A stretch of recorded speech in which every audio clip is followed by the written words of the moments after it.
Hey there, and welcome to Every Little Bit, the casual conversation podcast about playing games while somehow simultaneously getting an understanding about the games and the place those games have in our culture. I'm Joey, and with me is Jamin. Hi.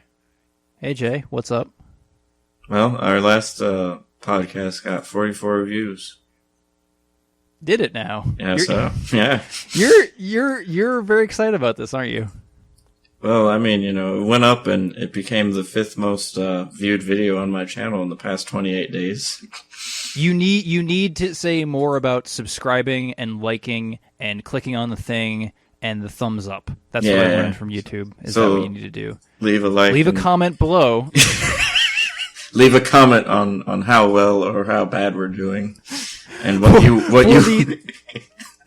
podcast that's on YouTube of all places. Yeah. So I know that I'm supposed to start this by asking you what you've been playing, but I want to cut you off and talk at length about a game that's been eating up a lot of my free time. Well, okay, hold on. I actually want to answer a question that you left off with last week, which was you said, was it mediocre or bad? I think it was mediocre in terms of kind of how the game was in quality, not necessarily how people perceived it, but just kind of what was it? And I said the Dragon's Dogma, which is kind of the shoot 'em up equivalent of video games. Like it's really average. It does a couple of things really well, and it does a couple of things really bad. I like how you pick the movie Shoot 'em Up, that probably less people know of that movie than know of Dragon's Dogma. Yeah. See, this is the newer, more well, no, I was gonna say John Wick, but John Wick was critically well received. So yeah. I have a game that was poorly received by critics that is technically mediocre. I think it's a great game, but I think a lot of people consider it to be a pretty mediocre game, and that's Obsidian's Alpha Protocol. Wait, were you gonna say something? Did you have a segue? I'm segueing. I'm segueing harder than your segue. Your segue is harder than mine, so. Yeah, okay.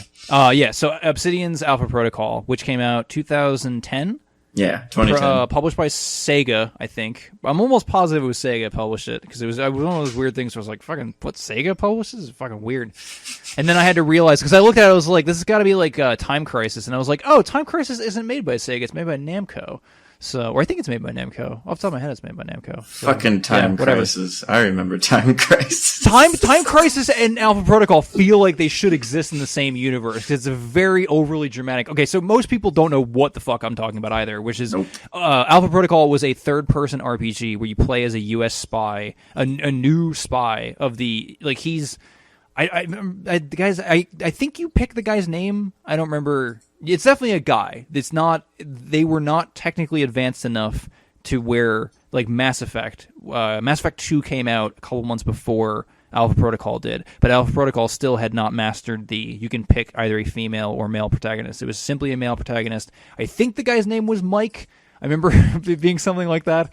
Maybe you could name him. I don't think so. I think it was, I'm pretty sure it was a solidly, like, pre-existing protagonist that you couldn't make your own. I think you might have been able to give him a beard or beard. You could definitely give him a beard. If I remember right, I think you could give him a name and then it didn't matter because he was only known by his aliases. Yes, yeah, I think that's what it was. Yeah. That sounds like what they did. Yeah.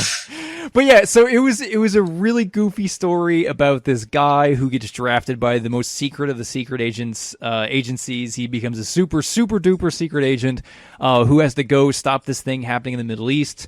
And it turns out that somehow related to this big conspiracy in World War III. And you got to stop World War III from happening by alternating back and forth between talking and shooting. And at that time, like I said, which was a few months after Mass Effect 2 came out, including Mass Effect 2, I don't think that there was any game that had a better combination of talking and shooting than Alpha Protocol. The shooting was not that great. The enemy AI was pretty dumb. And it was kind of, I remember always going with the pistol, because the pistol allowed you to, like, you could do the John Marston slow down time and just shoot, like, a whole bunch of people all at once. And I remember that being the most satisfying to me, because it would just allow me to get out of combat very quickly and get to the talking. Because correct me if I'm wrong, but I do not think that there was another game at that time that actually did talking in a better way. In the now people would call it The Walking Dead, Telltale. style of talking, where you have a certain amount of time to answer somebody based on a set number of things. What do you say? For anybody who is really wondering what this game is like, it would be like if you took the Mass Effect 1, took the combat from that, put it into a spy thriller, and then had like half of the game be dialogue that's pretty much ripped from Walking Dead, even though this game came out like 2 years before The Walking Dead came out. I don't know which one came before which, but it certainly is Walking like Dead that. definitely came after. Yeah. But I'm not sure. I'm not sure if the Telltale games. I know that Back to the Future came out around then, because Back to the Future came out around when Obsidian released New Vegas, which was later that year. So I know that there's somewhere around there that Telltale was still making games, but I don't remember when they started doing that thing where you only had a certain amount of time to answer people. And so that was the big thing about the Alpha. Well, not the big thing about Alpha Protocol. That was a thing about Alpha Protocol, and it was something you had to do quickly, and you learned to do it quickly because you got 4 choices, because that's the buttons on the controller, and of the 3 choices were the JBs, they called them. It was Jason Bourne, James Bond, and Jack Bauer. And those were the types of responses you had, and you had a 4th button that was either like a contextual thing, like if you had evidence or something to like call somebody on their bullshit, or you could be a sarcastic, cuss or whatever. Mm-hmm. I think there's one scene where you're being tortured, and basically you could just be like "fuck you" over and over and over again. Yeah. So no, it was a really goofy story. It basically made sense. The characters are memorable in like a Tarantino film sort of way. And instead of telling you over and over like this person remembered this, or like being like Mass Effect, where it was like, oh, in 2 games this decision is really going to matter. The game just let you make your own mistakes in the dialogue and let you talk to people like normal character would, like a spy, like you were in a spy thriller, and you would just talk to people like you were in a spy thriller, and sometimes you'd say good things and sometimes you say bad things, and certain characters reacted in certain ways, and you could romance people. And then right after that there'd be an action sequence that was usually directly related to the choices that you made in the dialogue. So if you made choices in the dialogue, it was a really tight loop. Sorry, what you say? Yeah, if you pissed somebody off or made fun of somebody or insulted them, then the immediate scene after that would be like a combat scene where you'd have to fight that person. But not always. Because but not always. Sometimes the person would be like, I respect a man who tells me the truth, or I respect a man who's tough with me, or whatever. It's like not everyone responded in the same way. You had to learn. You actually had to get good at the talking part of the game as well as the combat part of the game, and it really fed into each other well because of that like tight loop between them, and it actually felt like it mattered. The feedback was immediate and satisfying in a way that was not that way in Mass Effect 2, was not that way in Mass Effect 1, really wasn't even that way in Mass Effect 3, when your decisions really kind of did matter, and then immediately you did sort of kind of see a result there. There was never that tight loop in Mass Effect. It was always like you're talking to somebody and they're like, yeah, well, whatever. It doesn't really change much about the game. Right. I think kind of why... Sorry, go ahead. I think it's... Alpha Protocol is one of those games that did one thing really well, and that's the dialogue. And I think it did it better even than the Telltale games did afterwards, because of, like you said, there was that tight loop of you say things and then things immediately happen. Well, because they would have to, because like that's the way a spy thriller works. It's like James Bond says something and they're like, "Oh, really, Mr. Bond?" And then there's an action sequence. Like that's how that sort of thing works. Whereas like in real life and in, I guess, like Telltale games and that sort of stuff, it's not always. You generally don't always, like, that also can kind of seem goofy too. Like everything that you say matters. The stakes are so high that if you say the wrong thing, like that's like. But that's the way it was. It was a very kind of goofy spy thriller game, and it was really fun. It did all that stuff really well. But I think a lot of people felt that it was mediocre, and I would probably have a hard time defending it to a lot of people because, I mean, like I said, the combat was kind of average. And especially, definitely at that time, it definitely felt dated compared to, say, Mass Effect 2, which had come out months before. Right. And so when you compare them directly, it's like, yeah, of course, Mass Effect seems like the way more polished game, because this was not a polished game by any means.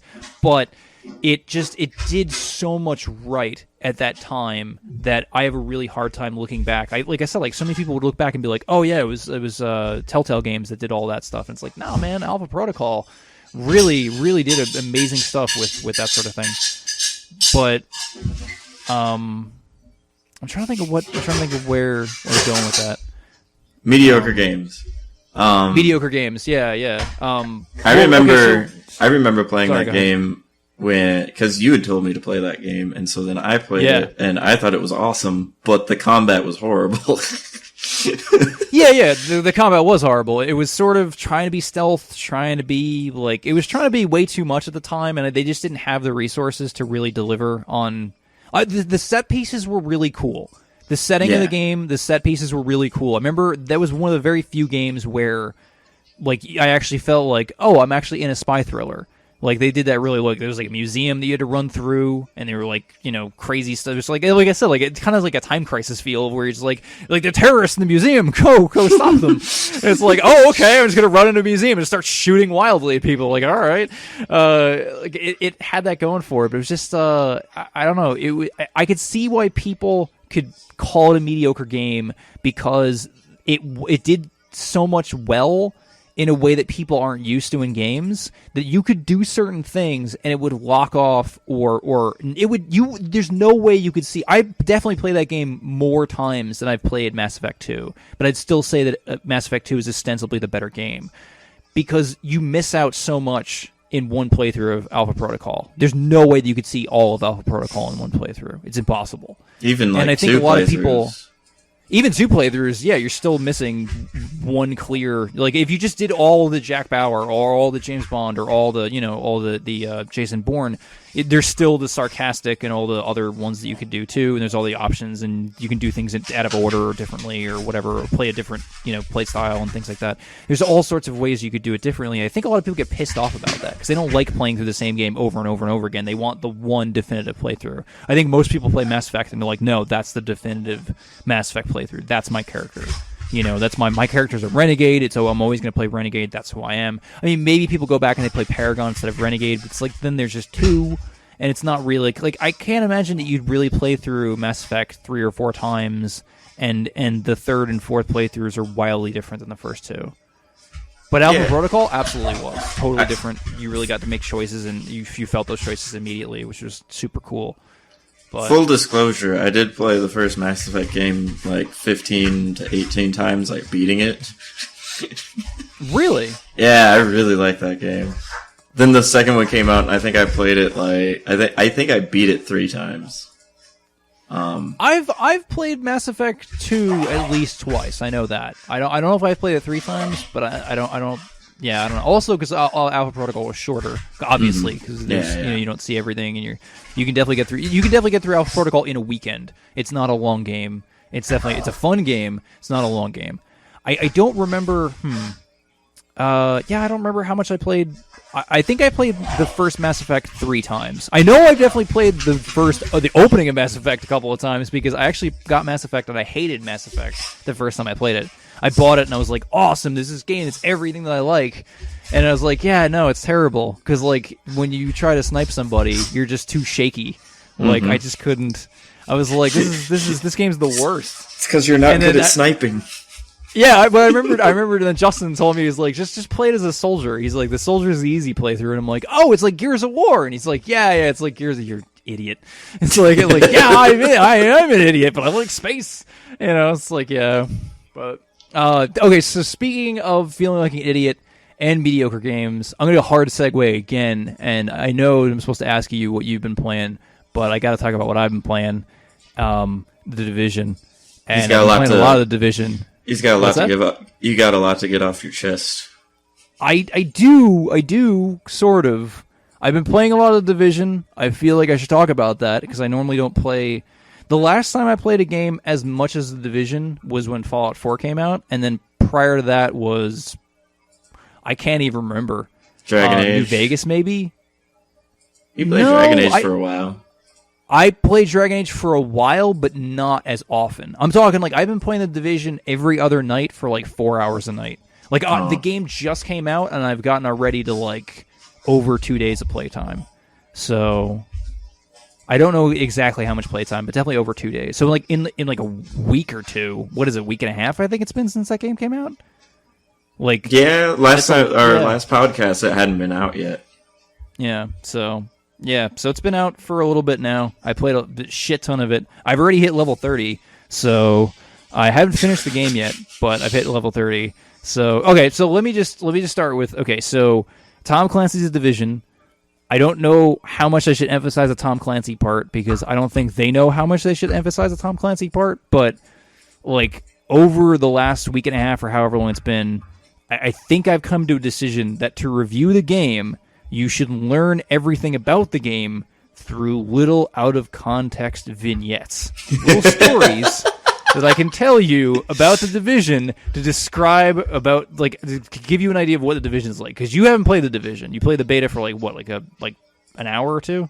Yeah, like 2 or 3 hours. Okay. So you have a fair idea, but here's some stories. Story number 1. It's way past my bedtime. It's late at night. And our group has just finished up a successful run to collect weapons and gear. And Demps and I playing together. We sell our stuff. We deconstruct our stuff. And we're doing all our tinkering around our base of operations. And then we realize that we've got some new cool guns. So we walk around Madison Square Garden just gunning down random people in the street to see if we like our guns or not. And we probably stayed up for like another half an hour just walking up to people, and they'd be like, hey, and then we would just kill them. and all we would do was just walk around just indiscriminately killing people, and there's nothing they could do because we are so effective, and our new guns were so effective that we were just killing people. Story the second. It's me and Demps again, and we're now in this completely walled off PvP area of the game, and it's the Dark Zone. And the Dark Zone is very dark indeed. It's a very scary part where there's scary enemies and everything's elite and very hard to fight. It's like all the NPCs are on hard mode, and there's also lots of players running around. It's very scary. It's snowing and it's dark and it's very tense. And we're running through a police checkpoint that's been overrun by a bunch of bad guys, by a bunch of rioters. And it's very slow going because there's 3 snipers setting up in these like these turret type things or whatever they are. And there's also cover, and if it's a police checkpoint, there's lots of crap everywhere. So they're popping up, they're shooting at us, and when they hit you, that's like a good half of your health right there. They're very hard to fight, and one of them is a boss. So we're popping in and out of cover to get a better position on them. I'm moving up. Demps is covering me. We're playing tactically. 2 other Division agents, players like us, come up behind us or come in from another angle, but kind of behind us, and they join in and they help us take down this leader, the boss. And we finish off the rest of the enemies so we can all go through their stuff and get our loot and everything else. Demps walks over by these 2 guys to go pick up the gear that the bad guys have dropped, the enemies, the NPCs have dropped, and the 2 other agents just all of a sudden see Demps and just fucking gun him down. and they go over and they take his stuff. I'm like, this happens like we're talking like 5-10 seconds, and Demps is like, help me, he's dead, and that's it. It was just a very quick thing. And I'm watching this from across the police checkpoint. I'm far enough away in cover because I was looting and getting all my stuff and everything, and I'm just watching the whole thing happen, sort of like I'm trying to think of like a good movie reference of like looking out from underneath the floorboards, like no, like it's like a horror movie. Like my heart starts pounding, I'm freaking out. I'm like, oh my god, what do I do? Because I've got a full bag full of stuff. They just killed Demps, and now they're rogue, which allows me to kill them without penalty. But they, like, if they kill me, they get my stuff, which obviously that they want. They just killed Demps, for no reason, basically, only just to take his stuff. But I'm far enough away in cover, so I'm like, I can't get a shot on them, really. They can't really get a shot on me. So I just turn tail, and I just take off, and I start running. And I'm just doing everything I can to put distance between us, like I said, like a horror movie, just like knocking over things, and like run upstairs, and doing everything I can. And there's still other enemies around, so I'm just kind of like scooting around in and out of cover. I'm trying to be fast, but also careful, so I don't want to trigger a bunch of mobs who are going to beat me to death with baseball bats, so I'm just trying to get to where now Demps is respawned. So I'm able to scoot over to where that is, and Demps and I go back to scavenging again. I shouldn't say I have a full bag. I guess at that point I had stuff in my bag. I have stuff that they want, and I have it, and then they don't. So skip to a few minutes later. We're walking around the dark zone, and we're like, okay, we're full bags. We want to get out. We got some good gear, and you have to extract your gear via helicopter. So you have to go to like a impromptu, like a quickly, hastily made, spray painted on the ground, helipad, and then you fire a huge flare gun, which is really loud and attracts all of the NPCs and potentially other players. And like since you're aware of the outbreak, the game is based on this like virus outbreak that happens in New York City. Since you're near where the super smallpox outbreak began, everything has to be attached to a rope. So you have to wait 90 seconds, you attach it to a rope, and then they take it and they decontaminate it and they send it back to your base. It's a whole process, and it's kind of dumb, but it sounds very efficient, and yeah, it doesn't really make a whole lot of narrative sense, but it's mechanically and like in the moment it's extremely tense because you fire the flare and a bunch of angry men with baseball bats come out of every like fucking like sewers and like they crawl out of windows, and it's just like all these people just start coming at you, and it's sort of like it's the one. I've heard many reviewers talk about this game and say that they almost kind of prefer that the enemies would have been zombies because they have this sort of zombie like there's a noise that happened and they all just swarm you. So I sit back from the extraction zone and watch Demps's back and the subway exit where the enemies usually come out of, and Demps is up near the helipad in cover, sort of watching this intersection that the helipad is like spray painted in. So we're at this four-way intersection. I'm back from it. He's in the middle of it, and two agents start walking towards us, and we know that they're like you can kind of see from a distance. Like you can't really tell if they're NPCs or agents, but they're moving kind of slowly, and they seem like they're agents. So they're other players. Like, okay, cool. And then all of a sudden, Demps goes, I know who these guys are, and then they open fire on them, and they kill them, and it's the two fucking assholes. Of course, it's the two assholes from before. So Demps is able to wound them at least now, because he saw their name, and he knew who they were, and then they open fire. He was ready, but they go for his stuff, and they go to grab his things, and the timer's running down. We got 90, so it's like 90 seconds, and it's like a minute or whatever it was at this point. The time's running down. The helicopter's coming. It's going to drop its thing, and they're going to steal Demps' stuff. So another wave of dudes with bats and guns come out of the sewer and start running at the two guys that were because they're just standing there in the middle of this intersection taking Demps' stuff. So all the NPCs kind of descend on them. With the NPCs attacking them, I'm able to pop out of cover and spray them with bullets like you do. And once they're fighting the NPCs, they're not really paying attention to me. They don't know who they're getting shot by. So I'm able to kill these guys, which is amazing. And my heart, like I said, heart is pounding.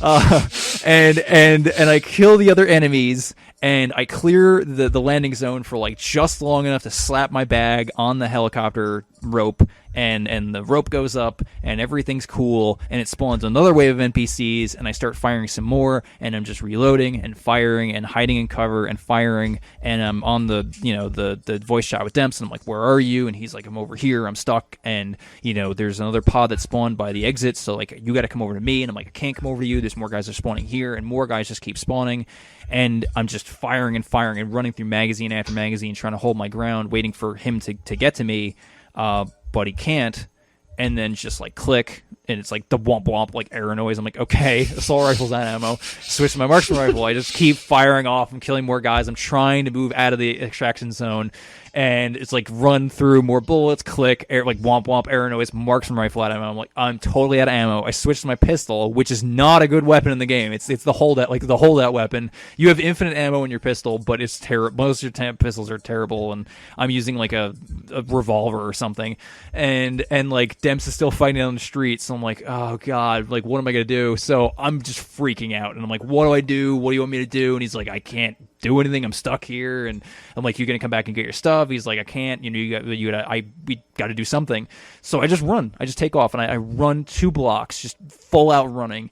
And I slam down to cover, and I get right up on the guys he's fighting, and I get like 1 kill with the pistol, and he gets a bunch of kills, and we clear the intersection, and I get to Demps, and he escorts me back to the gate where we get resupply, and Demps died twice so that I could live and extract a bunch of items, and it was all very tense, and like for like the rest of the night I'm just like running on just adrenaline from this thing. Third story. There's a faction in the game called the Cleaners, which is a very aggressive, I wouldn't say faction, they're like a cult of garbage men. That's something decided it really is. It's a bunch of garbage men that are led by this large Italian man, and they're all using flamethrowers and napalm because they want to burn up anywhere that there might be infection. Because for whatever reason, they've decided the only way to beat this super smallpox virus outbreak is that, they think they're the only people that are working to stop the virus. Even though there are totally everyone everywhere is trying to do the best they can. Like, there's clearly evidence of people trying to stop the virus, and they're like, nope, these people aren't doing anything. Minor spoilers, this is happening about a month after the initial outbreak, so it's like all the cool stuff has kind of happened already, all the crazy stuff has happened already, and now you're just kind of walking around like, hey, there's a dead body, and like, hey, there's a bunch of garbage, and like, hey, this place is a real mess. Because like, you've literally been sent in to clean up the mess that's been made in Manhattan, and sort of try to restore order. And so they're just killing everybody and trying to set everything on fire and trying to burn down the whole place in order to stop the outbreak, which I played this game for, like I said, for easily over 2 days of my, like, two actual days, like 40, 50 hours at this point, whatever it's been. And I still do not understand why the hell why this faction is a thing. But doesn't matter. What matters is we're doing a mission that involves these guys. So fire. So fire is a major thing. There's flamethrowers. They're spraying fire everywhere. The whole mission, we're fighting, fire. Guys setting fire to buildings. They've got napalm everywhere. There's explosives. There's the improvised explosive devices on the ground that blow up if you walk over them. Lots and lots of all of that. And the reason why is because they're protecting this big skyscraper. And at the top of the skyscraper is the guy who's in charge, King Cleaner. He's the biggest of the cleaners. He's the big Italian guy in charge of the cleaners. He is massive. He's like Gears of War huge. He's like 5 guys. He's like a small, like, Volkswagen-sized man covered in canisters and fuel and flamethrowers. And he gets his cronies to set fire to the building that we're in. And he sends waves of guys, and like they're waves of guys with shotguns and flamethrowers, and they're setting off explosions, and there's gunfire everywhere. And so it's me and Demps and Ein and this other guy that we're playing with, Brad. And there's no good place to be because the whole place is on fire, and there's bullets flying everywhere. And so we get split up across 3 floors fighting King Cleaner. And I think we shot him in his fuel tanks. He catches on fire. He dies. And then he drops a whole bunch of loot, as they tend to do, because he's a boss. And then more explosions go off, and the whole building fills with smoke and flames everywhere. And I think there's a couple scripted events of beams fall down or whatever to block off areas, and the game gives you a clear prompt. It's like, you've killed the boss, get the hell out of the building. And as this happens, the boss just died, so the boss just dropped all his loot. So we all run back through this burning building to grab what the boss dropped. We run down the stairs to the exit, but Brad, because he's a low-level player and we're all higher level than him, he gets separated from us, and he was either burned to death or killed by the last few enemies. I don't remember, but he's dead. He's down on the ground. But he's not dead, because in Tom Clancy's The Division, you don't really die, Jay. You black out. You black out, and then you either get revived by your friends or you wake up somewhere. So you just kind of lay face down unconscious for a while. And so Brad is face down unconscious, and I guess you'd call it a pyre at this point. He's on, his body's on fire, Viking funeral on fire. So we want to get him up and save him if we can, but the game keeps just telling us over and over and get out of the building. The building is collapsing. The building's on fire. Everything's exploding. Get out of the building. There's no clear timer to tell us to get out of the building, but you kind of get the feeling that you should get out of the building when everything's on fire. We're taking lots and lots of damage from being on fire. We have to keep healing ourselves and eating health packs and using our heal powers and everything to stay in this building. And Ein is standing by the exit let's get the fuck out of here. We're standing in the middle of this raging inferno. When all of a sudden, Demps, Ein, and myself, 3 college-educated adults, have to take a second to go over the pros and cons of running back into the fire in order to get Demps a scarf that was dropped by one of the enemies upstairs while we revive Brad. Because somewhere upstairs, there's this clothing item that's marked on the map for Demps, and he doesn't want to leave it, because they're rare drops. It's hard to get clothing items. It's not easy. You can't control. And good clothing items, oh boy, good clothing items are hard to find. So we, as a group of adults, had to settle on leaving a scarf and Brad behind and saving ourselves in a burning building after we had like a 30-second, like minute and a half conversation about this. And we all still really felt like we could have gotten that scarf. Like we felt like that was the biggest sting. We killed the head of this crazy cult that should have been trying to burn down Manhattan, and the only thing we could think of walking away from it is like, fuck, we didn't get the scarf. So my review or my hot take of the Division is this: if you can't endure what is often referred to as ludonarrative dissonance, do not pick up Tom Clancy's The Division, because at best it's a beautifully rendered game about doing horrible, despicable things for scarves and pants. Because the game gives you clear instruction to, from very early on in the game, you're given, like, level 1, first mission, it's giving you clear instructions to, if you see anyone wearing a hoodie with the hood up, shoot to kill, shoot on sight. Don't wound them. Don't try to scare them off. If you see a person wearing a hoodie and their hoodie is up, kill them. Kill them immediately. And if you've ever wondered why anyone would support Donald Trump or actively root for the type of anarchy and like the chaos, like the post-apocalyptic chaos in the streets that would give rise to fascism and like a new like neo-monarchy, play The Division. And preferably play it with friends, because it is haunting. It is deeply. It will scar you for life. It will mess with you to your fucking core. Because if you spend enough time doing the stuff that you're required to do in that game in a squad of like your friends, like a 4-man squad, and you're enjoying the third-person shooter and exploration aspects of the game, which we fucking are. Demps and I are having a blast with this game because we're really enjoying just hanging out in this post-apocalyptic like New York and just doing the third-person shootery things and playing these missions and helping people by giving them canned food and things like that, and then just mowing people down on the street. Like, it's really easy when you're playing it to ignore that it's essentially one of those parody video games that they play on The Simpsons, like Blood Feast or like Murder Fest. like you're told early on in the game by a cop that is described as both not afraid to do the right thing and a force to reckon with. You're told by this cop that the island is overrun by wolves and you need to put them down. You need to put them all down. You need to murder looters on sight. Like you will constantly walk up on people who are like they're hunched over a dead body, and they're like, I wonder if this guy has anything good on them, and the other guy will be like, there's never anything good on them, and then you'll be like, oh, looters, and then you'll shoot the guy, like you'll shoot one of the two guys, and you'll just gun him down the street because he's a low level mob and you're a fucking big tough agent, and you'll shoot him and he'll go down, and then the other guy will go, oh my god, they got Alex, and he'll run into cover and hide. And then you'll walk over to him and then unload a magazine as he cower, like he'll hide behind a dumpster, and you'll slowly, like Judge Dredd, saunter over to this guy and just empty out a magazine into him on the off chance he's got some white pants on him.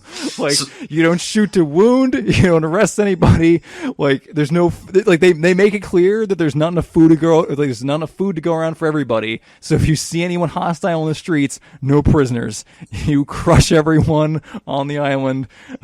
You destroy them. Anyone who isn't friendly to Ralph and Piggy must die. Because this is Tom Clancy's Lord of the Flies, published by Ubisoft, and it means that you can either collect collectibles, or you can get into cover and start killing fucking people on the off chance that they might have pants or scarves. So what you're saying is that if I were playing with you guys, I would just roleplay as Judge Dredd all the time. Absolutely. I've seen people say like they want to dress up like Judge Dredd or the Punisher because that's how this game feels. Whereas the game is supposed to be written as like you're like the game starts off and it makes the point of like, you're a sleeper agent. Sleeper agents can be anyone. They can be your friends, your family. And it like shows a guy at like a bar and he's like having a drink with his friend, and there's another person like taking care of their baby at home. And it's supposed to be like a Division agent could be you or me, Jay. It could be anybody. It could be any one of us. It could even be the dog.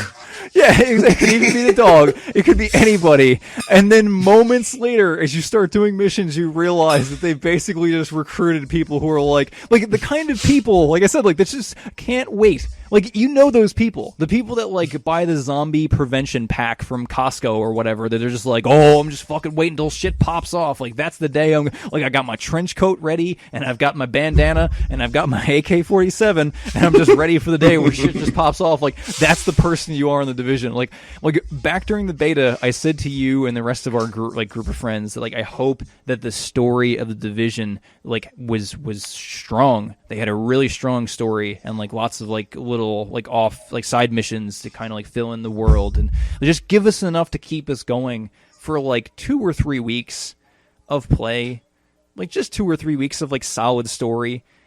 And at the time, I don't think I understood what the hell I was asking of them, because the game. Okay, back up a second. The game is in many ways, like I said before, it's amazing.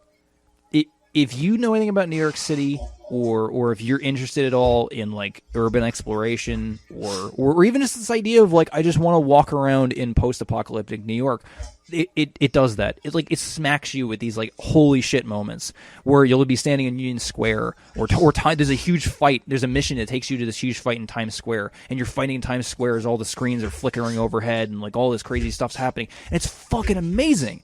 It's like, holy shit, like, I can't believe I can fight and climb and explore and rummage through post-apocalyptic New York. Like, this is amazing. Like, I stand by my previous assessment that this game feels, like, as alive and real as, like, Mass Effect 2, since we've been talking about Mass Effect 2. Like, it feels like you're walking around in it, and, like, you're like, oh my god, there's that thing, and, like, there's, like, the hubs, like, the social areas where you see other players doing their thing, and, like, everyone looks a certain way, and they act a certain way, and it all looks really cool.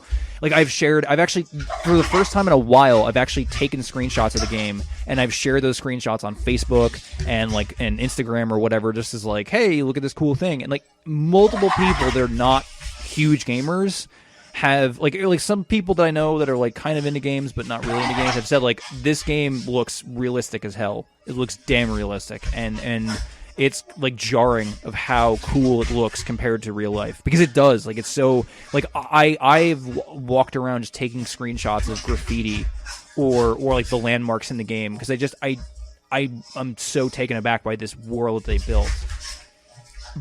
But then they didn't do anything with the world.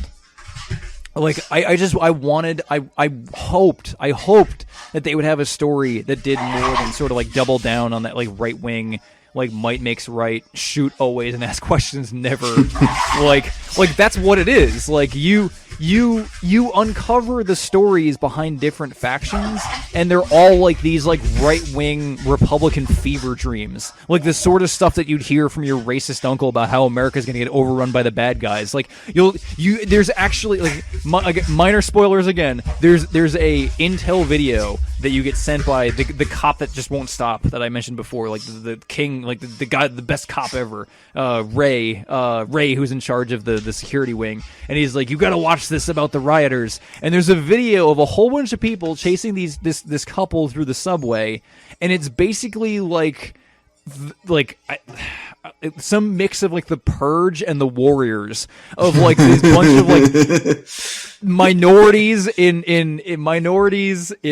hoodies like chasing this couple to the subway, and they're like, hey, you lost, and like they just like beat him to death with baseball bats, and it's like, oh my god, they're spray painting graffiti everywhere, and they're beating people to death with baseball bats in the subway. Oh my god. And like, meanwhile, you're walking around the city just mowing people down as they're like, no, God, don't kill us. And like, you do terrible things so often. The game had to make up like this. They had to write a story where the enemies are so comically bad that you feel somehow good about killing them and everyone associated with them. And like, I know it's an RPG, and it's not easy to blend together an RPG and a cover shooter in a real world setting. like maybe like you should go with. I've heard a lot of people review the game and they're like, this game would be great if it was about like the alien invasion in New York City. It would have been great if there were zombies. It would have been great if there were, robots or whatever it is. The fact that you're just fighting a guy in a hoodie isn't interesting. And well, to be fair, I think also my dog was going nuts there for a while. I'll get it in post, don't worry. Yeah, it's all right. To be fair to this kind of game, I think a lot of how you do something like what the Division ideally is trying to do, you're trying to basically police a bunch of NPCs, and you have to distinguish between the evil NPCs and the good NPCs, and historically video games have done that in modern times have done that by having minorities be the bad guys all the time, whether they're the Middle Eastern bad guys or the black people or whatever. It's rare that like the average enemy is a white dude. There are.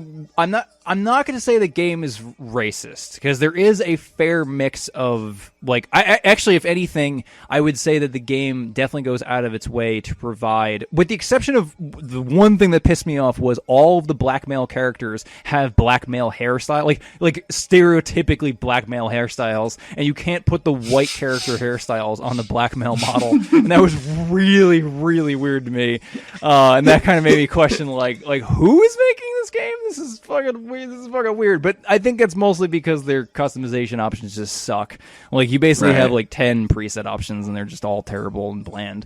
That's like the game is just Sorry, guys. And so like in order to make a game like this cool, you basically have to make it like you're trying to play the police. That's what you're ultimately trying to do. You're trying to play a group of policemen who are in this area where there isn't really any law. And how you do that is you got to take a bunch of risks. And I think when you want to have like a massive multiplayer online game like this, you basically have to kind of do it like EVE Online does. And not very many game companies want to do it that way. They don't know how to like punish players for doing a lot of things like that. And it's hard to make people care about NPCs most of the time.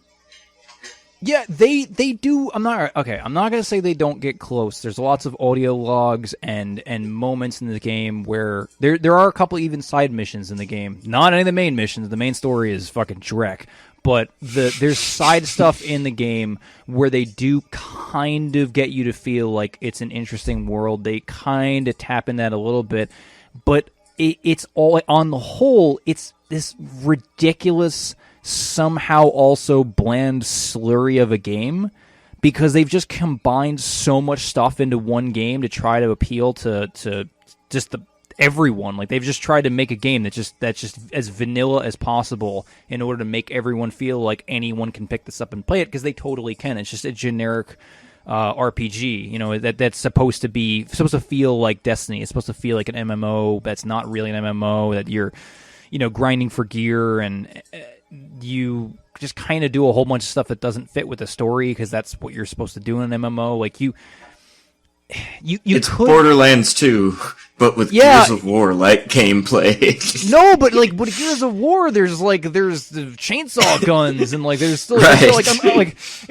you could make the game that we thought we were all gonna get. Like we thought this game was gonna be vastly different 2 years ago. What they showed 2 years ago when this game was originally announced, it was an open world tactical third-person shooter that had a lot in common with DayZ and Ghost Recon. They were going to take a game like DayZ, because DayZ was popular, and they were like, we're going to make DayZ, but it's a Tom Clancy game, so it's a tactical game like Ghost Recon. And you got a squad, and it's awesome, and everyone sounds really cool, and there's other players, and you're going to fight them, and you're going to do a mission, and you're going to come out of the mission, there'll be other players that want to fight you, and there's stuff.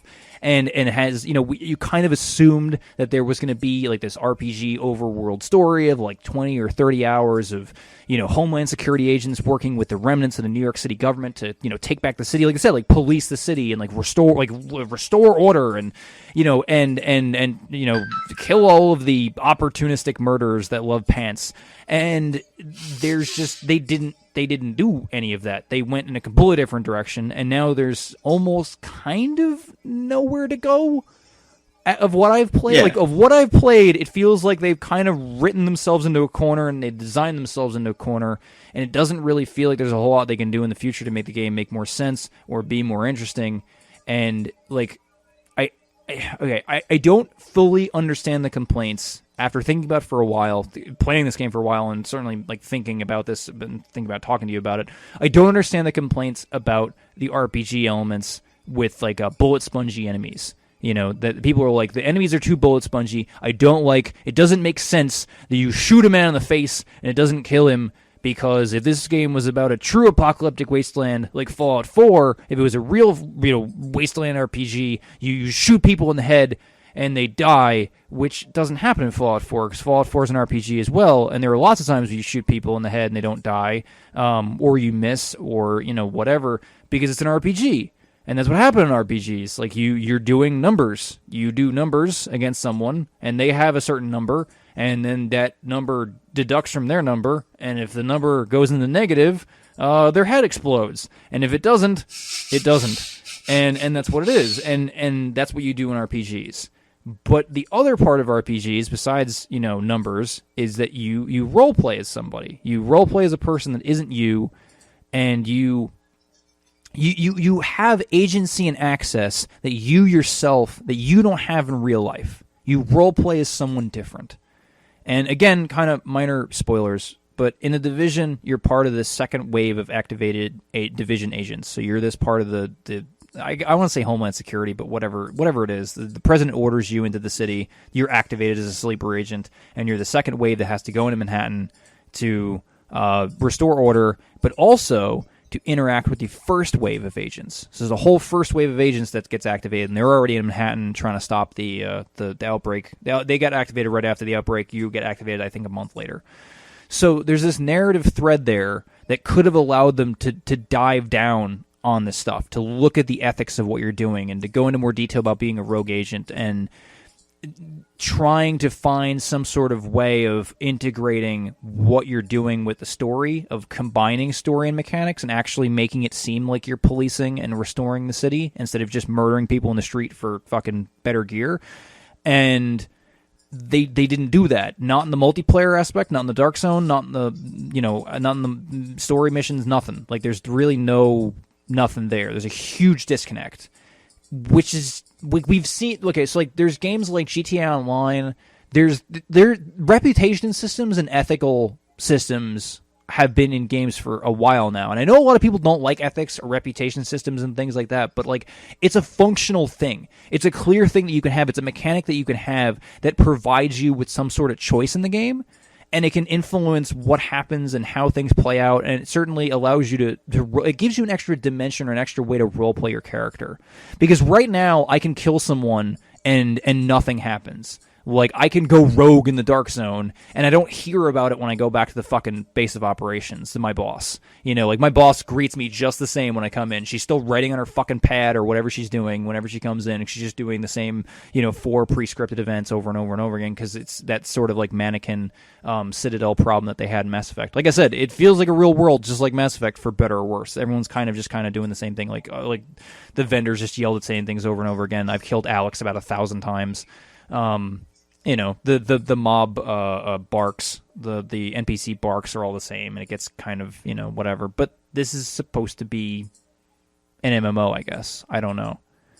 And well, the problem with this kind of game is that if you're going to go the realism route, then you have to start worrying about things like story and immersion and things like that. But if you're not really worried about making it realistic, then you get to do a whole lot of other things as well. So yeah, if you were fighting zombies, I think you'd probably feel differently about the game.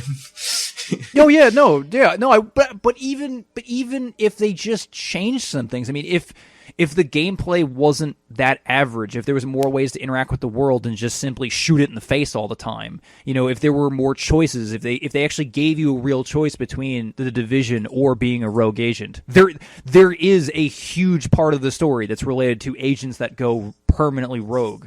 And there is a possibility that they could say, like, hey, like, there's lots of games that have factions of where you could pick the faction you want to side with. And in the end game, they could have given you the choice and said, do you want to side with the rogues or do you want to side with the, do you want to side with the Division? And that would have opened up different types of gameplay and things like that. It would also give you a reason to roll an alt and play through the whole fucking game over again. So it's, it's twice the content because there's two different factions. But there's just no choice. There's no cool rewards. You don't get to feel like a cool secret agent. You don't get to feel like it's almost like they've learned nothing from the 2010 classic Alpha Protocol. That you don't get to feel like that character that you're supposed to be. You don't get to role play. But here's the thing: didn't know if Alpha Protocol flop. Alpha Protocol flopped hard. Horribly. Like, I don't even think Obsidian lived past Alpha Protocol. No, they did. They they put out a New Vegas a couple months later, and they've been making games since. Obsidian's still around. They're always, and Chris Avalon, I think, is the head designer of that. He's still, the guy who fucking made Fallout, the lead designer for Fallout 2. So, it's Alpha Protocol is made by good people who will endure Alpha Protocol. It flopped, but, whatever. But that's what I'm, like, everything I'm saying, like, I can't tell if it was all intentional or not. I don't know if they really intended to make this game. Because it seems that way when they got so many pre-orders, including one for me, which I never fucking pre-order games, and this game was, like, everybody got it, so I was like, I'm guessing I'm getting it too, and, like, I was excited about it. I played both. I played the closed beta and the open beta, and now the game is out, and it sold more copies than any other game in Ubisoft history, and like it's not the game that they showed in the E3 previews, which is amazing that people aren't immediately saying like fuck this game and fuck everything to do with this game. Like, no, it's good enough, fuck it, like it's better than Destiny. So I'll tell you why. Graphics. Yeah no yeah you're because right. If this game looked crappier, you'd hear about it, but because the same thing happened with Watch Dogs. Yeah. Like, this is just a straight up pattern, but because the graphics are fine, nobody really cares. Like, it's functional. It's the same way with Watch Dogs. If Watch Dogs was, like, pretty, if Watch Dogs was as pretty as it was in the trailers, I don't think anybody would have talked about it as much as they did in terms of the hate and whatnot. Yeah, that's probably pretty accurate. But they didn't even send out, they sent out review copies, but they weren't giving people the chance to review the game before it came out. Like, there was no you could not get a review of the Division until a couple days after the game came out, because they weren't giving reviewers the ability to play until they turned the servers on when the game released. And there's also the possibility too, or the problem, I don't even know how to fucking talk about this, like when you start to look at, like when you start to like critically assess this game and you start to peel it apart and you start to look at it, and because it's a AAA game and it's supposed to be an MMO, and if it's an MMO, like really, if you're that guy who's taking the story of an MMO seriously, like if you're taking like the story of World of Warcraft seriously, like this guy really needs some turnips, and that's a big deal. It's like collect 10 turnips, and it's like this guy really needs those turnips. It's like you can't really take the logic or the story too seriously, and there's always gonna be kind of a disconnect because you're just running missions over and over and over again for like, this guy who needs turnips. And it's like, okay, so maybe you shouldn't take that too seriously. Maybe you can forgive a couple things here and there because it's an MMO and it's this big world and they're going to fill it in eventually because this game is going to be, I'll be playing the Division 5 years from now because that, just like World of Warcraft or EVE Online, they just keep, it's a persistent kind of world, but it's not really not a persistent world. It's an instance world. So, I don't know, but so it's kind of more of a squad-based thing than a single player game, but it's because it's online, but it's not really online, and the enemies are bullet spongy because it's an RPG, so it's not really a third person shooter, or like the reason that everything is like shoot and kill is because it's a shooter, so there really isn't role playing stuff in it. So like after a while of just kind of going over this, it just kind of feels like they made a game that kind of feels both mediocre and unassailable, because all of the typical complaints that you'd have about it, you can say like, well, that's a stupid argument because this is supposed to be this. And it's like, well, yeah, it's also this too. They just did a whole bunch of things in a really weird way and jammed them all together, and you just get farther and farther and farther away from that heart pounding moment when I'm sprinting 2 blocks to get demps. I think we played Borderlands 2 together one time. We did, yeah, we did. Yeah, this sounds a lot like Borderlands 2. Yeah, but Borderlands 2 exists in this world where I kill monsters in the desert, and I get better gear, and I walk back into town, and I sell it, and we talk, and we have a good time. And we mostly play the game out of character. Like, we always play the game out of character. I've never gotten in character in a Borderlands game, but occasionally we drop in and out of character in the Division. We do have, like, this tactical, squad of, like, tough. Well, I'm a small Asian girl in the game, but like everyone else is like tough and big and manly and muscly and we're taking back the city and we live in this weird parallel universe where a scarf is more important than a man's life, and you'll get gunned down in the street because you got to do what you got to do, Jay, and might makes right. And it certainly it almost feels like the developers know something we don't. Because they built this amazing city and what could have been this amazing world, and they do so very little with it. And then they announced, before the game even came out, they had this fucking baffling announcement that the first DLC for the game is focused entirely around rummaging around the sewers, which is both bland and shitty, literally and figuratively. And because it's an environment in the game where nothing happens. You do go occasionally in the sewers, and it is the brownest of the brown environments. It is dark and terrible, and there's nothing down there. And I don't know why the hell anyone would ever look at that game and go, you know what this needs more of? There's this beautiful city. Let's go in the fucking sewers underneath it. That is it. That is a $1 million idea if I've ever heard one. I feel like I just talked an entire hour about the Division, didn't I? You did talk a whole entire hour about the Division. Oh my god. What have you been playing lately, Jay? Judging from when this video came up, I've been playing a lot of Game Dev Tycoon. Because you made a video about it. Yeah, because I made a video about it. So I've been playing that game a lot. I had a good 9 hours of gameplay footage of that game, and that was just the third attempt. All of the footage in the game, in the video, is actually the third attempt of me trying to beat that game so I would have footage for it. So I played that game like 3 times before I actually got the footage. So I know a lot about Game Dev Tycoon. Oh man. It's fun. It's one of those games that is so good and has so much content that you start to recognize what's not in the game, and that's like the amount of content that it has ultimately, I think, is kind of its downfall, because you just start realizing what's not in the game, if that makes any sense at all. It does. Like in your review, you said that it doesn't know whether it should be a casual, sort of like a mobile game of where you're just kind of filling bars and feeling good about that, or if it's a serious strategy game, and that's kind of a weird, gap to be in between those. It's right in the middle of that. I don't know how it did it, but it did it. And as per my arbitrary standard, I did get 20 hours of gameplay out of it the first time I played it. And there's that much content in it, and it's fun. It's cool if you like those kinds of, resource management / business tycoon games and stuff like that. But where no one stands on a garbage can and masturbates is what you're saying. Yeah, it's more of where you can, like, it's a game where you play as a video game company, but you can't really role play as very many video game companies. So, like, you can't be Blizzard. You can't be Epic Games or id Software. Really, or anything Jay, like that. Not many people can be Blizzard. Exactly, but like in this game, you can't be Mojang either. Like you can't be you can't make a game that just fundamentally changes how video games are made. You can make really good games that never have an impact on the market, and that ultimately becomes the thing in the background that kind of frustrates me about that game, is that you can make a 10 out of 10 game by all of the reviewers in the game, and that game will still go off of the market when it's supposed to.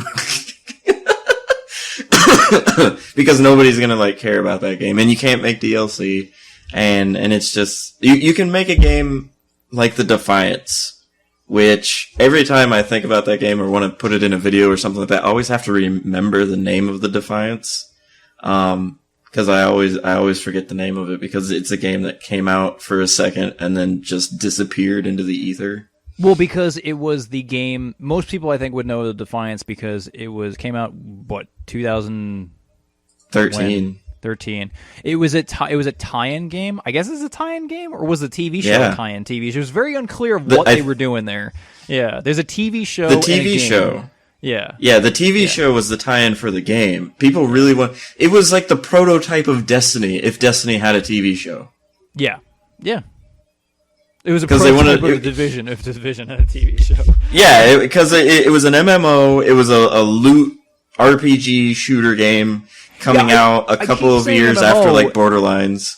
Yeah. Sorry. Yeah. I keep saying like, MMO, and I should say looter shooter is probably the better way to say it. But looter shooter. But the difference is that for Borderlands 2, it's not a persistent universe. You know, you turn the game off, the game is off. You only play in your world kind of thing. Mm-hmm. But if you play like Defiance or Destiny or, you know, The Division, you're playing in a world that is populated by other players, and it's an MMO. Like it's a looter shooter MMO in that way, but that's so you can make the Defiance without the movie tie-in, and it can be like mediocre, and people will play it for a bit and then just stop, and you'll lose money. So you can make that kind of game.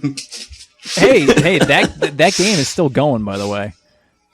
I have thought about playing it. I never had the desire to play it when it first came out because I just looked at it and watched the gameplay for it. Was like, nah, that ain't for me. And ever since then, is it free to play now? I have no idea.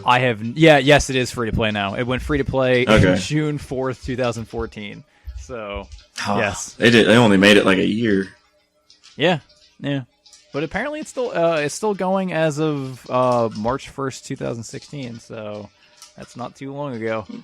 They just had an update. I'll have to check it out. Or I'll check it out. They announced an update. So I'll check it out, and next time we have a podcast, I'll rant about it for a bit.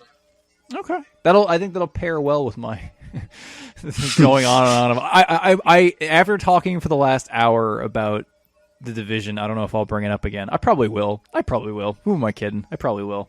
But I prefer to never have anything to say about the. You know what? I prefer that when I play the Division tomorrow or the next day or whenever the hell I get the chance to play the game again, that all the things that I have to say about the Division they patch it all out. They just make the game just like slightly better, give me like a 15% better game that I really can't say a whole lot of good things about, and I can't really say a whole lot of bad things about, but just sort of a thing that I do as like a hobby. It's like, yeah, I'm going to log on tonight and I'm going to play 2 hours of the Division because, you know, it's a distraction on the way to the grave. Like, that's all I'm really looking for. It's still better than Space. Yeah. But that's the thing. Like, there are so many games that are better and worse than Division, but the Division feels like a doctor's waiting room of a game, of where it's like there's better places to hang out, but there's also worse places to hang out. But generally, if you spend a whole lot of time hanging out there, people are going to be like, "That's pathetic. You're pathetic. This is pathetic." But I feel like mediocrity is the worst place to be for a video game. Like, being really bad, you can be infamous for being really bad. Like for a game like Too Human, I played that game and beat it like 4 or 5 times because I was young and didn't know what a good video game was, and I had it and I played it and I thought it was not very good, but I didn't know how bad it actually was. There are games like that. There are games like Road to Hell Retribution. Like, those are really bad games. Even Space, I would say, is like on the high end of being bad. But then you have really good games, and that's where everybody wants to be. And then you have a ton of stuff in the middle. And but you also have, you know what though? I gotta say, the best combination, the greatest combination, is when you have a game that is really good, a really competent game that is like, I mean, the gameplay, the core gameplay, that feedback loop, like everything is just fire. Like, it's just fucking tight. It's solid. A game like Red Dead Redemption, where it's just like, this game fucking feels right. It feels really good. But it also has enough bad in the game. Like, you have to have enough bad in your game. Like, I almost don't want a perfect game, because I think back on it, and one of my fondest memories about Red Dead Redemption is a YouTube video where a guy found a woman that was also a donkey. Because when that game came out, it had a ton of fucking bugs in it. Or the bird people. Or the bird, yeah, like, what, like, oh my god, that, like, I actually, like, I don't mind bugs in games as long as they're fucking crazy, and I can go, holy shit, look at that, I'm glad my immersion is broken, because I couldn't die before I saw that. And even in the Division, the bugs in the Division are bugs like you fall through the world. And it's just like, it's the most, that game is fucking bland. It's so fucking bland. But at the same time, Gears of War is fucking batshit insane. And it has enough batshit insane stuff. And like, they're like, oh, where are all the women? They got sent off to the breeding farms. What? What are you saying? What? What? Yeah. I don't remember that being in Gears of War. Yeah, it totally is. Yeah. It really is. It really fucking is. That game is dark and strange and weird and has chainsaw guns, and like, that game has so much fucking wrong with it that it like, I love the shit that's wrong with Gears of War because it gives it personality in a way that like a dude that's missing most of his teeth, smoking crack, and like punching a television set at like 3 o'clock in the morning in a trailer park has personality. Like, I want to hang out with that dude sometimes, and that's why I love Gears of War, because sometimes I want to fucking hang out with that. See, like, sometimes I want to hang out with a dude that's got no neck. So what you're saying is that the opposite of the Division is Bulletstorm. Yes! Oh my god, Bulletstorm had so much personality. It was so fun to play and so fucking nuts. And it's like, and they will never make that game again because it was a huge, massive flop, because it was not pumping gray goo into the room with you. It was firing out like a noxious version of like that the Nickelodeon gack, like, where like the goo, like that neon green goo is filling the room while it's yelling about its balls. Like, that's what, like, Bulletstorm was crazy. Like chunks of broken glass were in that stuff too. Like, that game was fucking nuts. But then at the same time, it's just like, I know that they're never going to make that game again. I know that I know that they're never going to make that game because that's not the top seller for Ubisoft. That's even though, for 5 years, you know, that game got like an average score of 9 out of 10 by most video game reviewers. No, and it has an 84. Yeah. No. Yeah. That got like a straight 80 on Metacritic. No. Yeah, Metacritic gave it like an 84 on the 360, but it was really fun, and I think what it was though is that players didn't understand what it was going for, cause it came out in 2011, so this is the same year that like Skyrim came out and stuff like that. Like, this was the height of Gears of War kind of military shooters kind of stuff, and then the sci-fi military shooter comes out and everybody looks like they're from Gears of War. Yeah, I mean, because that's how you generally looking like. Whenever you're rendered in that engine, you always kind of look like a big beefy dude with, you know, beef and muscles and beardy. So this time you play as the bad guy. Yeah. Kind of. Yeah. And everything's over the top, and no one I don't think anybody really got it. Like, they didn't know that this is stupid on purpose. The campaign was like 10 hours, I think. Like, the single player was like 10 hours. Yeah. The multiplayer was really fun, but you needed a group of 4 people that were smart and capable of working together, and there was no head-to-head multiplayer. And if there's no head-to-head multiplayer in, was that 2012 you said? 2011. 2011, if you were making a first-person shooter and there's no head-to-head multiplayer, people don't want that. I remember lots of people were complaining that they're like, I bought this for the Gears 3 beta and I traded it in because it's garbage, because it's stupid. You know, it's a stupid game about stupid people saying stupid things, and it just felt like both sides of the aisle in that game. No, like, it did. Like, I remember that. Like, it was a very weird game in how it was received, because like, I got it. I understood. I'm like, I get what you're going for there. Like, it was. people talk about Blood Dragon, the Far Cry. I don't want to say mod. Yeah. It's not a mod. It's the expansion mod thing that you paid money for.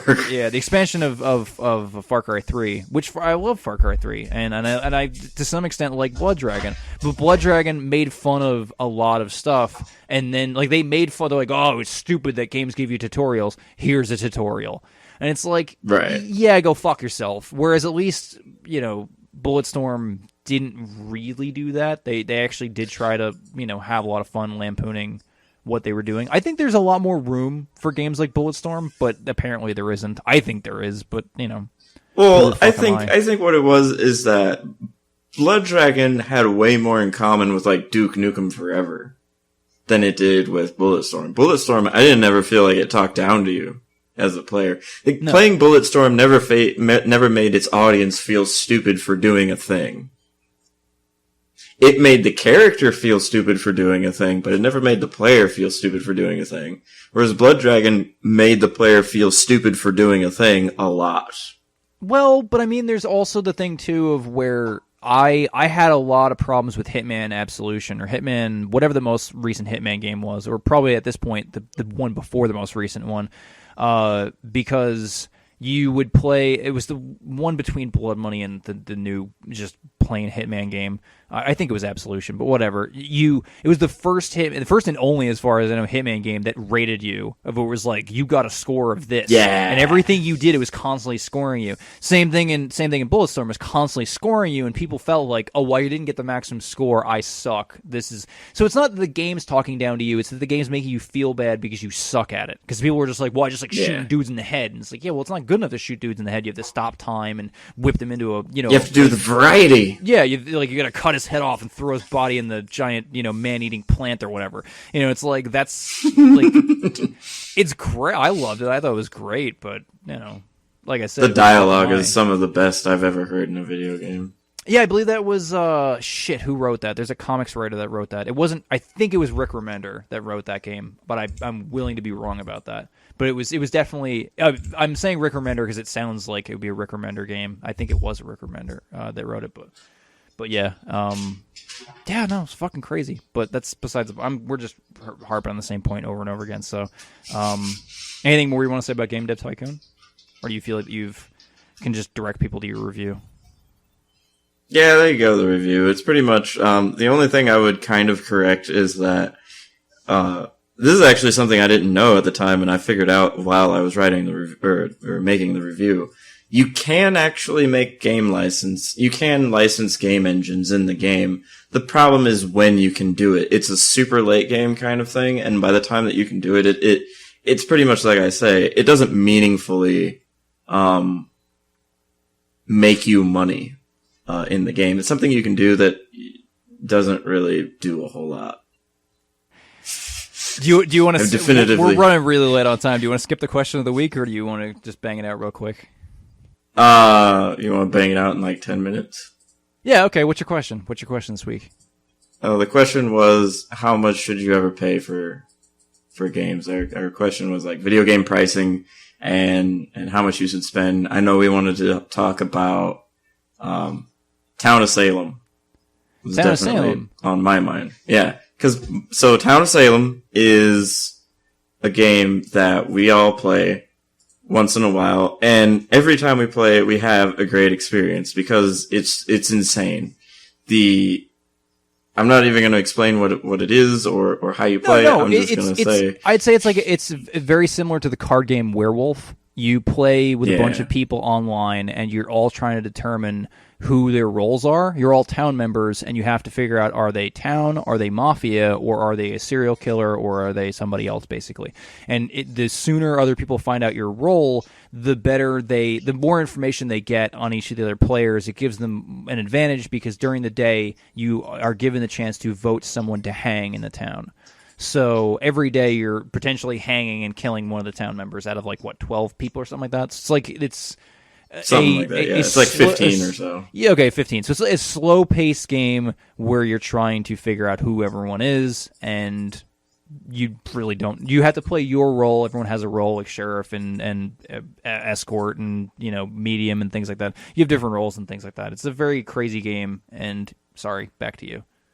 Yeah, and there's a day-night cycle, and at night the mafia and the serial killer can kill people, and then during the day the town or everybody has to get together and decide who they're going to vote to hang, and it just kind of goes on down the line. We love this game. This game is awesome. The amount of things that happen in the game are awesome, and it's great. It's a free-to-play game. It's a browser game.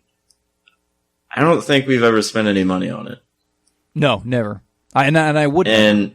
Yeah, and I don't think I would ever spend money on it. And I don't know, like, is that a good thing? Is that a bad thing? I don't know. It's a bad thing for the developers. I mean, Yeah. I guess the reason why I should specify, the reason I never pay money for the game or would never give money to the game is because we don't play it enough. Yeah. The Division, as of I believe today, just passed Black Ops 3 as the most popular game. The Division is officially the most popular game on Xbox Live. I am not the only person who's playing the Division. Lots and lots and lots and lots and lots of people are playing the Division.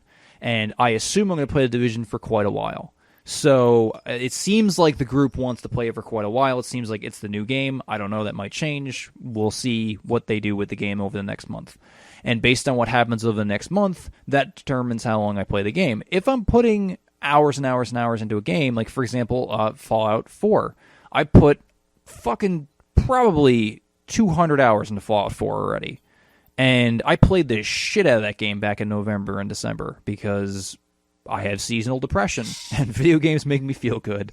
And and I played a lot of that. And so, like, the idea of kicking a couple bucks to, Bethesda for their beautiful, wonderful game, in addition to the $60 I paid for it at launch, doesn't seem that crazy because I'm putting lots and lots of time in it. Whereas Town of Salem, it's like every once in a while, maybe once or twice a month I play with you, and it's like a 2-hour, 3-hour session of playing with people. And it's amazing. It's a great game. I love the game. I wish them all the best. But at the same time, the game doesn't offer me... It doesn't offer me anything more than what it's giving. Like, by giving them money, I'm basically just giving them money. Whereas, to bring up the Division yet again... If the Divisions, if they had a new DLC pack that came out and they said, like, or they do, they have the season pass. They have the season pass that's out, and everyone's saying you should buy the season pass because we're going to play this game to death and we're going to love it. And Demps has the season pass, and all the other guys have the season pass, and everyone's got the season pass, and I'm the only person that doesn't have the season pass. And they said, just fucking pull the trigger on the season pass already. And I don't want to, because I just paid $60 for a game and I haven't gotten $60 worth of my time. Like, I haven't. I don't feel that. I don't feel that my $60 purchase of the Division was worth it yet. I'm getting there. Hopefully, I'll be there soon. But I don't feel like I'm there yet. The last time I've spent $60 on a game was I pre-ordered Shadow of Mordor when it came out. Yeah. And that was the last time I've paid $60 for a game. Which is fine. I don't think that people should have to pay $60 for a game, especially considering that, like, that's why I've said to you about the Division. Fucking don't pay full price of the Division if you don't want to. If the Division doesn't seem like, if you're not super excited about playing with friends right fucking now, don't pick it up. There's tons of fucking games out there that you can pick up for $5-10, and they're way more fun to play alone than playing the Division. If you don't have friends, you probably shouldn't be playing the Division right now because it's a pain in the ass. Because there's a lot of stuff that they haven't.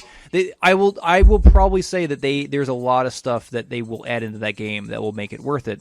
And if that's the case, I will pay them more money, and I will gladly pay. I'm not. I used to be really down on DLC, mostly because it seemed like for a while there was a reason to be, which was that a lot of DLC felt like stuff that was supposed to come out with the game, but then, didn't. And they were like, well, we couldn't finish this for the full release, so we're just going to release a game that's, 80% done, and the DLC will fill in. What's that? The Prothean character in, what was it, Mass Effect 3? Yeah. Yeah, and that's, well, I think there was a time when they were... What was it? I think it was Street Fighter. Wasn't it Street Fighter that had like most of the DLC done already, and it was on the disc, but you had to pay for. I believe so. like, Yeah, a that key. was a while ago. Yeah, I think it was Street Fighter. Yeah, it was a while, but I think that was kind of the beginning of why people like you and I had bad views of DLC, and ever since then, like whenever we hear about DLC, it's like, oh, horse armor. Well, I mean, it costs More horse armor. It costs a lot of money to make games. I know why you want to sell horse armor. It's because you need money, and you need money quick, and you need money for something that does not cost a lot of money to develop. And if tomorrow they come out with a Sicario DLC of where I get all the costumes from all the characters in Sicario to dress up as in Division, and it's a $3 DLC or whatever it is, I'd probably kick them some money. Well, all right, maybe not tomorrow, because again, I still don't. When I feel like I've gotten my $60 out of the game, at that point, I'm way more willing to give them more money for some Sicario costumes or whatever it is that they're trying, or horse armor or whatever it is they're trying to sell me. You know, that's why I didn't even think twice about buying the season pass for Fallout 4, because I got my money out of Fallout. Like, I'm always going to get my $60 out of that game. There was never a chance. Right. There was never a question in my mind whether or not I was going to get my money's worth out of Fallout. And that's why I pre-ordered that game too. Pre-ordered that game, played the ever-living shit out of it.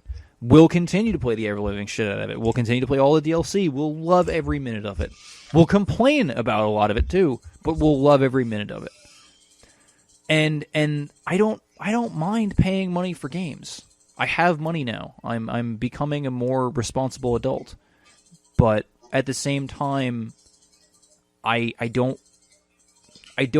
just get it sucks too, because like I feel like I should give money to the developers of Town of Salem, because we've played that game, we've gotten a lot of enjoyment out of it. But at the same time, I'm giving them money for a free-to-play game that I don't play that often, that they're going to give me basically nothing in return for. Like, there's cosmetic items, and I think that's the thing too. Is like, I guess I'm a lot more willing to give money for cosmetic items if I'm seeing it every single. Like, let's put it this way: if I'm seeing the cosmetic item more than I wear an actual T-shirt that I own, I'm probably willing to give them money for a cosmetic item. And I can definitely see how a lot of people, like, I'm assuming, I don't really know, but in all the MOBAs that you play, those are lots of cosmetic items in those, right? Oh yeah, and they're cosmetic items, and they don't really, actually they don't affect the gameplay at all. Well, okay, that's not fair. Some of the cosmetic items make actions and moves in the game look different, and you can kind of get a slight advantage on that if you're playing against people that don't recognize like that colored thing is the move and stuff like that. But other than, and that's for very few characters, I would say. Other than that, you can't get an advantage by spending money on for a cosmetic item or anything like that. And you can't buy runes or masteries with real money either. So everything is pretty much, you have to play the game to actually get good and get good gear. I'm on the fence about that after talking about it last time, about whether or not game devs should allow you to buy progress in a game. And I want to say no, but that potential and that possibility is also a really, really good hedge against games that have grindy shit in them. Because again, Division... If a Division had a DLC pack that allowed me to buy all the best guns for even $10, let's say it was $10 for a bunch of fucking zeros and ones that go to form a fucking gun in this game, there would be less of a reason to grind for, 50 hours in order to get those guns. And there would definitely be like, okay, either that's why it's grindy, is because they want you to buy the guns without grinding, or there's less of a reason to grind because people will just buy them instead of grinding.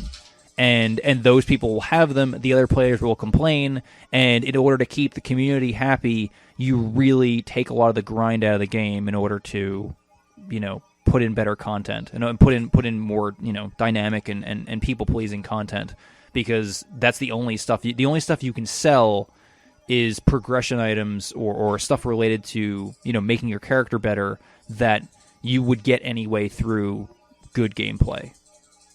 Yeah. I hope with- that, I mean, that's not the darkest timeline take on it, but that's kind of a non-cynical look at it, I guess you could say. I think there are some game devs that genuinely want to make a good game and don't want to have a lot of grind in their game, and I don't want a lot of grind in my games. But at the same time, too, I'm also the same person complaining that I haven't gotten $60 out of a game that I've played for like 2.5 days now or whatever it's been. So, I mean, like, I want to say that a game like The Division, to me, is worth about $1 an hour. Like, if that was an arcade machine, I'd be pumping $1 into it to play every hour. I don't know. I know that we've had this conversation, too, kind of in terms of South Park Stick of Truth, which is South Park was not a very long game, but a very fun game. But because it's not a very long game, it feels like it's not worth $60. And there's sort of it's a very, very weird and very grubby and demanding feeling that lives inside of me that says I want a game that has no grind, that's a lean, strong game the whole way through. that gives me 30 hours of gameplay and then some, and replay value out the wazoo, and is such a you're describing Minecraft. I'm describing Minecraft. I'm describing all the games that I like. I'm describing Fallout. I'm describing Alpha Protocol. I'm describing GTA. I'm describing fucking tons of games. Do you feel that there should be a clear, like, when you review games, you take into consideration the cost of the game, right? No, you don't. I don't. That's why I give them like letter grades off of the quality of the game, not necessarily off of. The only one I've even talked about cost with was Space Engineers, really, and I didn't really talk about it in terms of cost. I just talked about how it got developed and stuff like that. Yeah, but that doesn't. You don't think that influences you at all when you pay $60 for a game? You don't feel like that you want $60 worth of gumballs out of it or whatever. I think I do personally, but whether or not I would talk about that in a video game review, not necessarily. No, I'm just saying, like, because I think that if a game feels light to you, like a content-light game for $60, that is something that you're gonna say, like, this game doesn't feel, you feel like it's light on content. Versus if you played the same game for $20, you probably wouldn't bring that up. No, because I'm talking about Game Dev Tycoon, which is a pretty content-filled casual game. That I think you can probably get for less than $20, especially if it's on sale. Yeah. Versus like, Shadow of Mordor, which I would say is pretty good, and I really like that game, even though I spent $60 on it. But that's like Shadow of Mordor was what, 15, 16 hours? You could beat the game probably in that, yeah. I'm sure you would play it for probably 30 hours or so before you actually put it down because of the Nemesis system and stuff like that. There's a lot to do in that game that doesn't necessarily have to do with the story that's really fun. But in terms of whether or not... in terms of whether or not like money would affect how good I would say that game is, I would say not really. I think there is something to be said about money in games, but I would say it's more about time for the kind of game that it is, because you figure like a game like Gunpoint, you can beat Gunpoint in like 2 hours, or like Shelter 2, you do the same thing. Yeah, and like Her Story, like there's a couple of hours of content there, or even like Portal. Portal's what, like a 3.5 hour game at most. But yeah, I would say that the cost of those is really tricky, because all of those are pretty good. Yeah. And how you would go about like saying you should spend $15 on Gunpoint versus like $30 on Gunpoint or something like that. I don't know. Like it's I think it's easier just to talk about whether or not the game was any good. Yeah. Well, I think it's hard to know how everyone values an hour of gameplay. And certainly, like you said, what is in that hour of gameplay? Because a game like, I mean, shit, that's something that I've should have probably said about The Division. That's in the sort of plus column.